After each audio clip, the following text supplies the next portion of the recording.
sur le basket, les choses ont énormément évolué. Voilà. En France, on a un peu de retard, à mon sens, par rapport à d'autres pays européens. Ok. Si tu prends le cas de l'Espagne et tu regardes les meilleurs prospects européens, voire mondiaux, sont aujourd'hui en Espagne. Mhm. C'est-à-dire qu'aujourd'hui, tu as des gamins de 13 ans français qui sont partis en Espagne.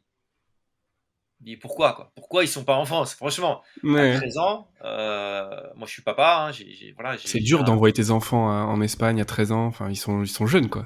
c'est pas la même langue, c'est pas la même culture. Évidemment, t'es plus avec eux. Bon, mais c'est ce qui se passe au foot, hein. Je veux dire, voilà, au foot, c'est même beaucoup plus tôt, hein, voilà. Ouais. Donc, euh, en effet, certains clubs se disent, ok, nous, on va recruter ce joueur-là. Imaginons, il a 13 ans. On va lui faire signer des contrats où la réglementation, par exemple espagnole, est peut-être pas la même que la réglementation française, ou voilà. Et puis, on va investir dessus, c'est-à-dire qu'il ne faut pas voir non plus que les points négatifs. Quand un club dit, ben voilà, on signe un contrat pluriannuel avec des clauses NBA, etc., etc., quelque part, si le contrat est bien réalisé, euh, les intérêts doivent être communs. Voilà. Donc tu peux dire, tel club, vraiment, s'il pense que mon fils peut aller en NBA, il va vraiment investir dessus, il va faire des efforts pour y arriver. Mais pour ça, Mhm. il faut que les choses soient bien expliquées, dans une langue que tout le monde comprend. Malheureusement, j'ai vu trop de situations où des jeunes Français partaient, enfin Français ou autre nationalité, partaient en Espagne, signaient des contrats, ou en Espagne, ou en Allemagne, ou en Lituanie, ou où tu veux, hein, ok, ou en Serbie. Ouais. C'est pas que l'Espagne. C'est pas Non, propre à voilà. l'Espagne. Ouais. Voilà. Et signent des contrats, ils comprennent pas trop ce qui est marqué dedans, et puis ils pensent que le buyout de 3 millions, c'est dans leur poche, et en fait, non, ce sera à eux de payer s'ils veulent partir en NBA. Voilà. Donc, Ouais. bon, voilà, c'est du juridique. Donc, oui, il y a des règlements. La FIBA essaye de cadrer un peu ça. La fédération française se bat énormément contre ça. La fuite des, Des jeunes talents. pour deux raisons. La fuite des talents. Parce que bon, ça t'emmerde que un joueur qui peut être en équipe de France, et ben, il se retrouve en équipe de, je sais pas où, moi. Imaginons, Allemagne, allez, je ne sais où, Italie. Et puis aussi pour éviter, et j'en vois trop, des drames où le gamin il part, il quitte ses parents, il part la même chose aux États-Unis, hein, il Mhm. part dans je sais pas quel high school aux États-Unis, il est perdu, il est tout seul, et il y a des vrais drames, quoi. Voilà. Donc Ouais. la Fédé essaye de se battre là-dessus, mais c'est pas évident, et à mon sens de mettre des lois réglementées, etc., et dire non, t'as pas le droit, tu te retrouves en URSS comme il y a 30 ans, où finalement, bah, les gars, ils se barrent quand même, parce que justement, plus tu mets de lois, plus tu dis, ah ouais, on m'empêche de faire ça contre Donc je moi, contre vais, ma liberté. donc je vais vouloir le faire Donc je vais différemment. vouloir le Ouais. faire, c'est parce que c'est vachement mieux ailleurs, quoi, tu vois. Ouais. Voilà. Donc pour moi, il y a plus nécessité d'informer de les points positifs, les points négatifs, et puis d'être bon en France, quoi, quelque part, pour éviter que les gamins y partent, quoi. C'est un beau défi. Faire regarder des. Ah, être bon, quand je dis bon, aujourd'hui, on a des très bons entraîneurs, on a une bonne filière, on sort beaucoup de joueurs. Tu regardes en Euroleague, quasiment chaque match d'Euroleague, je regarde presque, je me dis, Il y tiens, a il y un a des Français de Français. l'autre côté aussi, quoi, tu vois. Voilà. Ouais. T'en as en NBA, t'en as partout, quoi.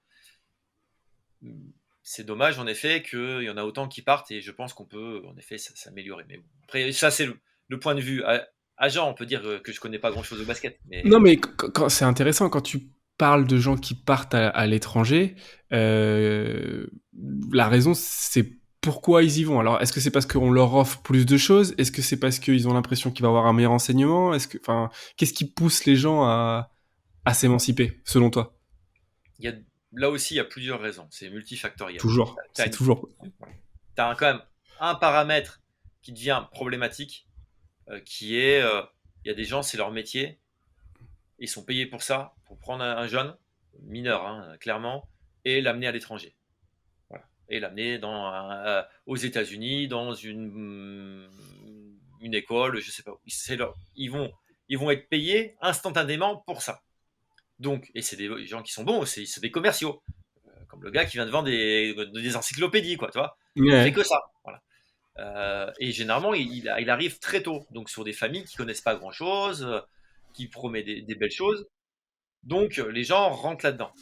Un agent, il gagne pas d'argent si moi j'ai un joueur et que le joueur il va au centre de formation de Villeurbanne, avant que je gagne 1 euro, il va se passer 4 ou 5 ans, hein. Ouais. Donc, donc il y a déjà ça. Ensuite, euh, il y a certains clubs ou organismes, on va dire, académies ou je ne sais quoi, bah, qui savent mettre en avant aussi un vrai accompagnement, des vrais services, des choses vraiment, vraiment positives, quoi, toi. Il n'y a pas Ouais. que des choses néfastes.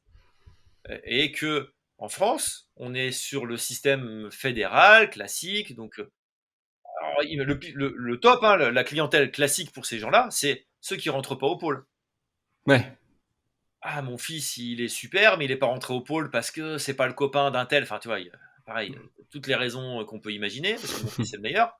Donc là, tu es sûr que le gamin, il va partir demain à l'étranger. À l'étranger ou dans une académie payante, toutes ces choses-là. Ouais, c'est quelqu'un qui vient leur proposer quelque chose en leur disant mais oui, votre fils il a du talent, ça a été mal compris, etc. Et du coup, il va remplir ses quotas de je vais envoyer une personne là-bas sans forcément penser à l'intérêt du jeune, parce qu'en l'occurrence c'est un jeune, c'est une jeune personne, pas juste un jeune basketteur. Alors, le jeune, il peut y avoir un intérêt. Il y a souvent quand Oui, même de l'intérêt pour le bien, jeune, attention, hein, bien voilà. sûr, mais si c'est mal fait, parce qu'il y a des gens qui sont pas prêts à partir de chez eux, il y a des jeunes qui vont aller dans un endroit qu'ils contrôlent pas. Et tu parlais de drame, enfin, j'en ai vu aussi, tu vois. Oui. Malheureusement, alors il y a des success stories aussi, hein. Il y a des mecs qui partent et qui sont super talentueux et c'est bien. Malheureusement, on parle jamais de tous ces cas-là de gens qui se sont perdus et Bah, aujourd'hui, tu as des dizaines de joueurs qui sont français, qui ont fait un début de formation en France et qui ne peuvent pas jouer en France comme alors, JFL, je sais pas si ça parle à tout le monde, mais joueurs formés localement. C'est-à-dire Mhm. que ils ont joué, je sais pas, moi jusqu'à 14 ans, ils sont partis je ne sais où, à l'étranger. Bon, ça n'a pas marché comme prévu, ils sont pas en NBA, ou ils sont pas en ACB, ou ils sont pas en Euroleague. Ils disent bon ok, moi je vais aller jouer en National 1 pour vivre, quoi, tu vois, pour pouvoir vivre de mon métier. Ah ben ils sont joueurs étrangers. Parce qu'ils n'ont pas fait assez d'années La de formation formation en France. française. Tu dis mais t'as quand même été vachement mal conseillé au début, quoi. Ouais. C'est bien de dire ok, t'as un potentiel NBA. Honnêtement, je vois, je pense que la majorité des U15 français, je les connais, du top niveau, qui ont un potentiel NBA, t'en as, je sais pas, une cinquantaine peut-être, quoi. Ouais. Qui iront en NBA, je sais pas. Et qui iront en NBA, attention, je vais aller plus loin. Je vais aller plus loin. Aller en NBA, se drafter, c'est pas le plus compliqué. Ouais. Drafter, c'était un potentiel, on imagine, on fantasme sur toi. Ok. Donc avoir un premier contrat, le contrat rookie, c'est pas le plus. C'est compliqué, mais c'est pas C'est le ce qui est plus après compliqué. qui arrive. Ouais. Ouais, parce que quand tu as un contrat rookie, tu gagnes que dalle, hein. Tu Ouais. gagnes, enfin, tu gagnes un peu d'argent quand même, mais tu le dépenses vite généralement. Mais Ouais. le plus dur, c'est d'y rester. Et si tu regardes statistiquement combien de Français sont vraiment restés en NBA, bon, il y en a une Pas tant que poignée, ça. hein, il n'y en a pas tant que ça, quoi. Pas tant que ça. Et tu te rends compte que même des mecs comme Eli Okobo, hein, qui Mmh. sont des super jeunes talents, qui sont restés en France, etc., qui au final, voilà, il est revenu, Mmh. il est revenu en J'espère pour France, lui quoi. qu'il repartira, mais Il a le talent pour, c'est extrêmement compliqué. mais les carrières, ça se joue aussi à rien. Il faut être au bon endroit, au bon moment. Mais je suis d'accord avec toi. En fait, ça commence à partir du moment où tu es drafté, concrètement. Le travail est la partie compliquée. Voilà, c'est-à-dire sur la draft, on fantasme sur toi, on se dit ok, il peut faire ça. Et après, tu as 3 ans pour valider que tu peux le faire. Et Ouais, que vraiment là, tu es vraiment là. Ben, si on fait des contrats sur plusieurs millions de dollars, on va vraiment vérifier si t'es bon à ce moment-là. Après, encore une fois, hein, si tous les joueurs à qui on a dit tu as un potentiel NBA, aller en NBA ou ne serait-ce jouer en Betclic, ouais. ah, on aura un paquet de joueurs français en Betclic Elite, hein. Et c'est pas le cas, actuellement. Non, c'est pas le cas, mais Hmm. c'est peut être lié à plein d'éléments et c'est ça qui est passionnant dans mon métier. Enfin, une partie de mon métier. Voilà. Ouais. Qui n'est pas que négocier des contrats ou signer des joueurs, quoi. Qui est Qui est bien plus que d'amener ça. ces joueurs-là vers le plus haut niveau qui pourront.